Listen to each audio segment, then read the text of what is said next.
السلام علیکم۔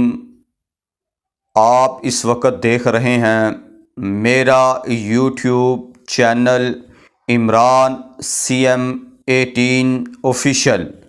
Welcome to my YouTube channel.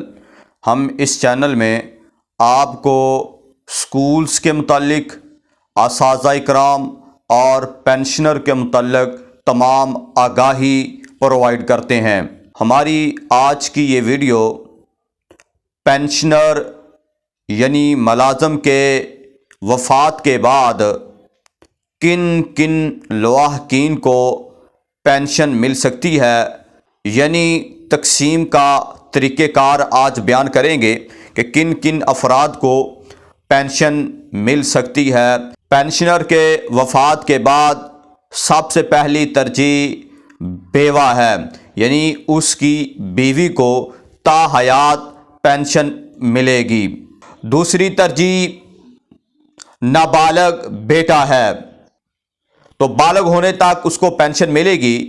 اس کے بعد اگر بیٹا موجود نہیں ہے تو بیٹی کو تا حیات پینشن ملے گی جب تک وہ نکاح نہ کر لے۔ اگر اس کی بیٹی بیوہ ہے یا مطلقہ ہے تو اس کو تا حیات پینشن کی حقدار ہوگی۔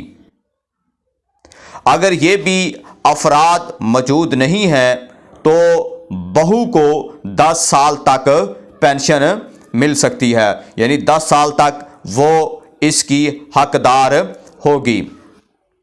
اگر یہ لوگ موجود نہیں ہیں تو سب سے پہلی جو ترجیح ہے وہ والد کی ہے۔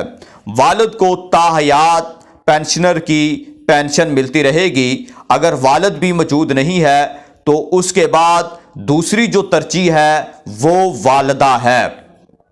والدہ کو بھی تا حیات جو ہے وہ پینشن ملے گی۔ یہ جو نیا پینشن اصلاحات 2023 آئی ہیں، اس میں تھوڑا سا میتھڈ بھی چینج ہوتا نظر آ رہا ہے۔ اگر یہ لوگ بھی موجود نہیں ہیں، اس کا نابالغ بھائی ہوگا، اس کو بھی بالغ ہونے تک یعنی 24 سال تک پینشن ملتی رہے گی۔ اگر یہ لوگ بھی موجود نہیں ہے تو اس کی نابالغ بہن کو ملے گی جب تک وہ نکاح نہیں کر لیتی۔ اگر وہ مطلقہ ہے یا بیوہ ہے تو اس کو تا حیات پینشن ملتی رہے گی۔ یہ وہ افراد تھے جن کو پینشنر کے وفات کے بعد پینشن ملتی رہے گی۔ سب سے پہلی پریورٹی بیوہ ہے، یعنی اس کی بیوی ہے۔ اگر بیوی نہیں تو نابالغ بیٹا ہے، اگر نابالغ بیٹا نہیں تو بیٹی ہے، اگر بیٹی نہیں تو بہو ہے۔ اس کے بعد ان افراد کے بعد والد صاحب ہوں گے۔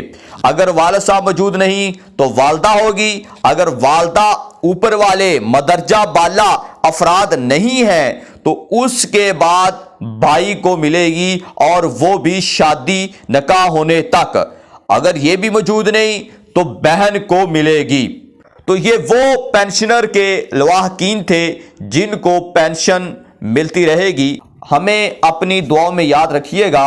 اگر آپ نے اپنے اس بھائی کا چینل سبسکرائب نہیں کیا تو کائنڈلی اپنے بھائی کے اس چینل کو سبسکرائب کر دیں اور بیل آئیکن کو بھی پریس کر دیں تاکہ ہماری آنے والی ہر ویڈیو کا نیا نوٹیفیکیشن آپ کے پاس پہنچ سکے اور آپ کا فائدہ ہو۔ اللہ حافظ۔